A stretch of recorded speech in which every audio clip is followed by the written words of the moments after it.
Okay everyone, welcome back to another review, and this time we're going to be covering Child's Play 3, the third movie in the saga.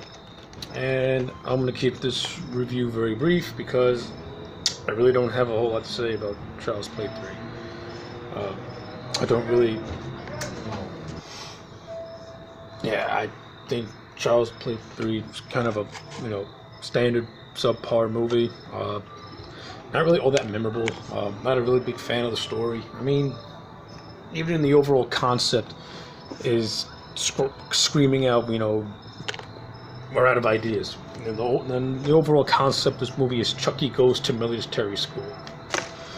I mean, like, on paper it has, like, some intrigue to it, but, like, when you actually look at it, it's like, oh, we're really running out of ideas now. Pretty much, the movie takes place 8 years after the events of Child's Play 2. Andy's now a teenager. He's in military school because, he keeps flip-flopping from foster family to foster family because of, the trauma he sustained. And, Chucky finds him and chaos ensues. Chucky then finds another kid that he wants to possess, and, it's pretty much by the numbers. It's the first two movies done all over again. Only Andy's older, now he has to save some other kid. And that's pretty much the whole thing. Like I said, I don't really find all that memorable. I mean, like, the acting's fine. Justin Whalen, who plays older Andy, is good. I like him a lot. I like the budding romance he has with the Silva character. I like the friendship that he has with Whitehurst, and Whitehurst being, like, this timid nerd.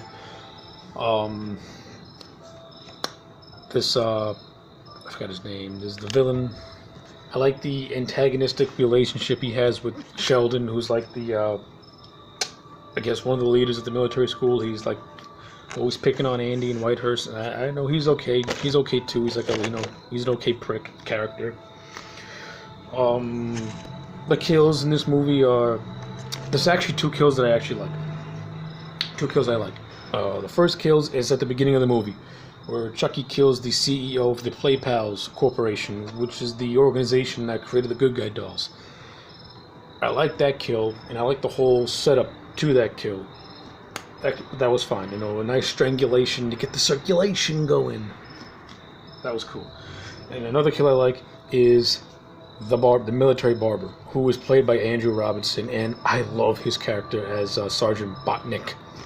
He just, to me, Andy Robinson just chews up the scenery in this movie. Every scene he's in, I can't help but laugh, because he has this whole shtick where he just, like, he'll shave your head off and then be like, presto, you're bald.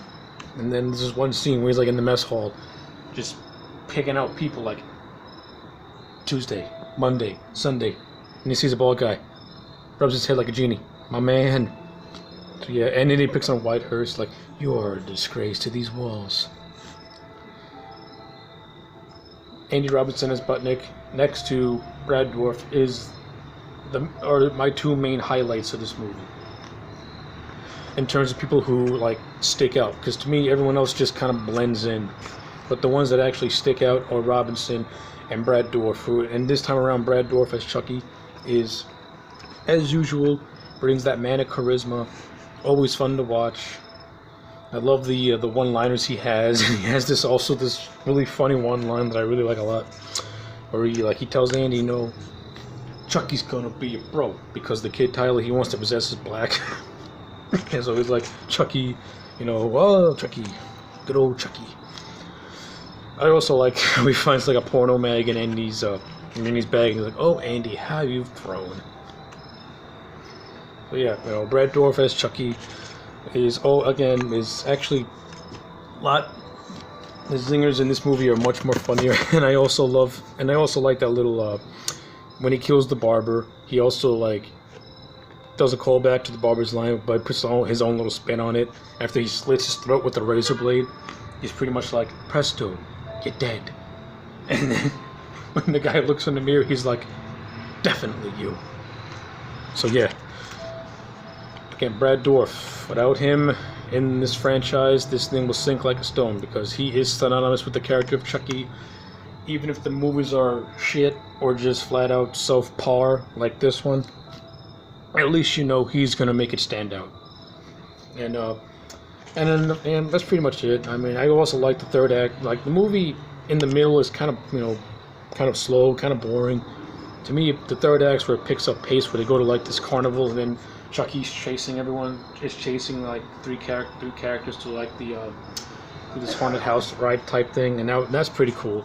I like the whole design of the of that haunted house is pretty cool. The whole carnival thing, and that's pretty much it. I don't got really a whole lot else to say. I mean, the director Jack Bender does a serviceable job, journeyman's job. It's not dynamic or anything. It's just there. You can clearly tell that Don Mancini, the writer, is stretching for ideas with this movie because he's trying a little too hard to make it mean something, but it really doesn't really add much.